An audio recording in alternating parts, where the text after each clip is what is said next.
sex workers have a rich, compelling, and complex relationship with their vaginas. This particular woman blows my mind.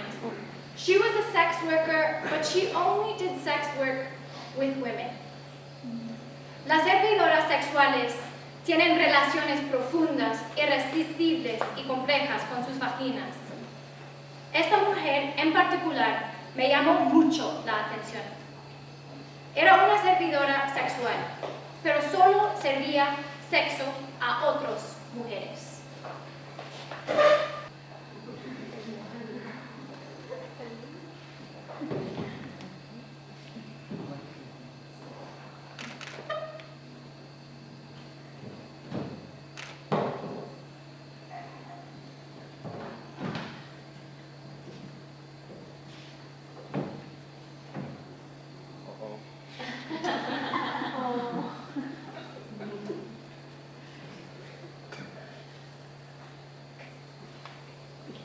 I love vaginas.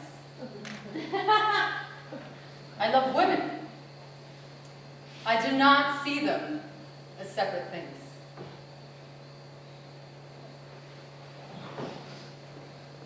Women pay me to dominate them, to excite them, to make them come. Did not start that way though. No. On the contrary. I started out as a lawyer, but then, in my mid-20s, I became obsessed with making women happy. It began as a mission of sorts. Then I got involved in it. I got really good at it. Kind of brilliant. It was mild. So I started getting paid for it. It was as if I had found my calling.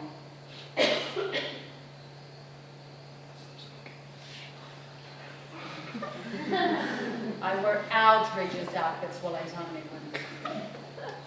Lace, and silk, and leather. And I use props.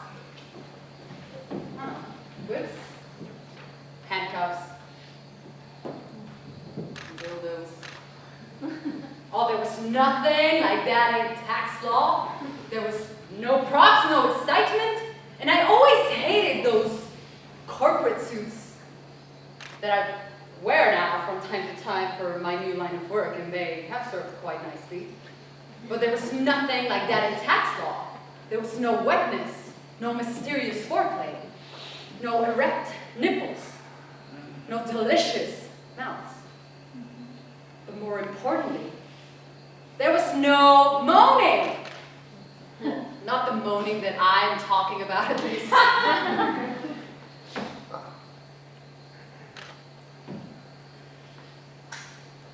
I see now. Moans were the thing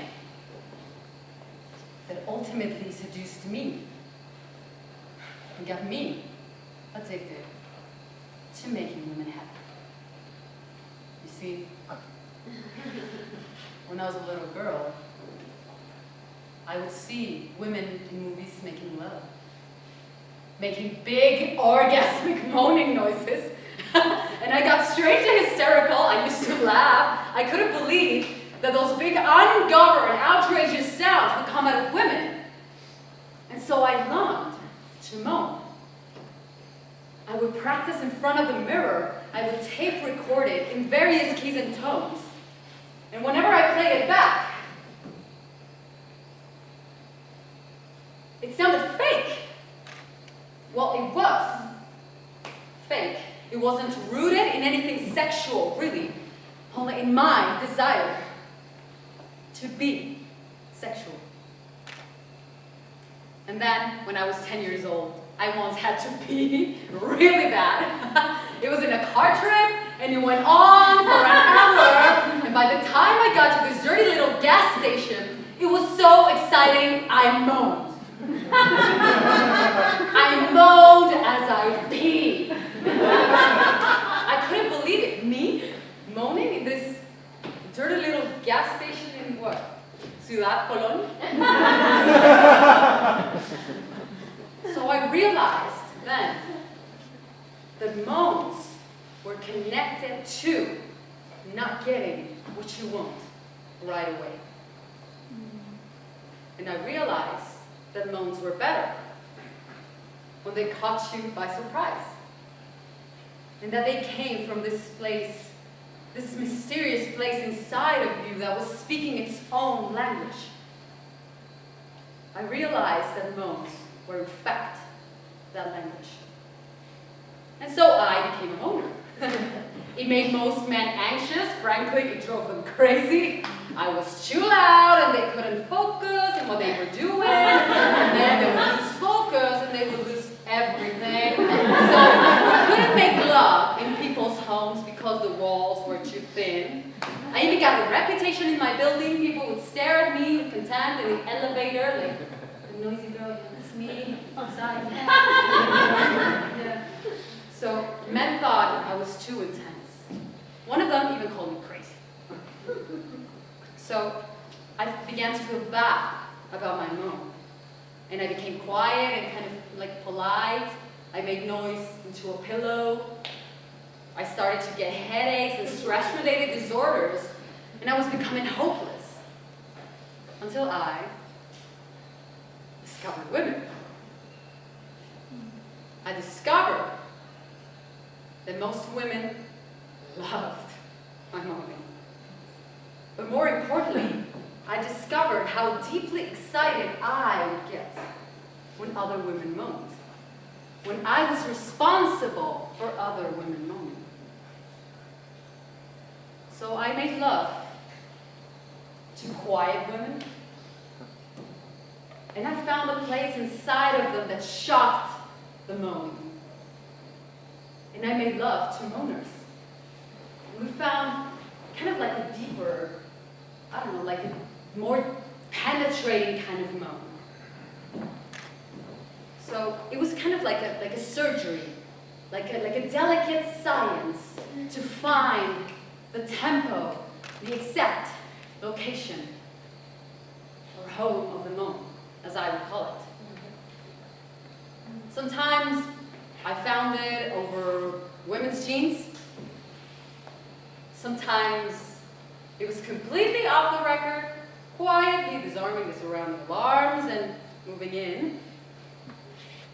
Sometimes I used force, but not like violent, oppressing force.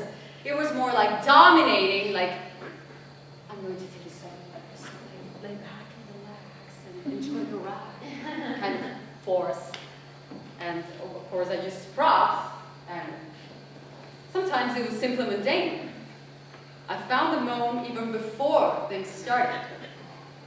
Just eating salad or chicken, just casual right there with my fingers, and balsamic vinegar spilled all over. And sometimes I made the woman find her own moan in front of me.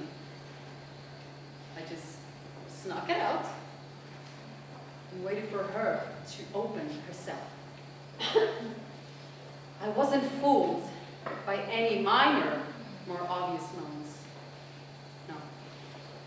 I pushed her all the way to find her power moan. So, throughout the years, I made a list of particular moans that I found, and I would like to share that list with you, if you don't mind. So, there's the clit moan. There's the vaginal moan. There's the combo clit vaginal moan. There's the almost moan. There's the right on it moan. The elegant moan. The Jewish moan. No, no. The Catholic Latin American moan. Madre Santísima! There's the mountaintop moan. Yole. There's the uninhibited militant bisexual moan.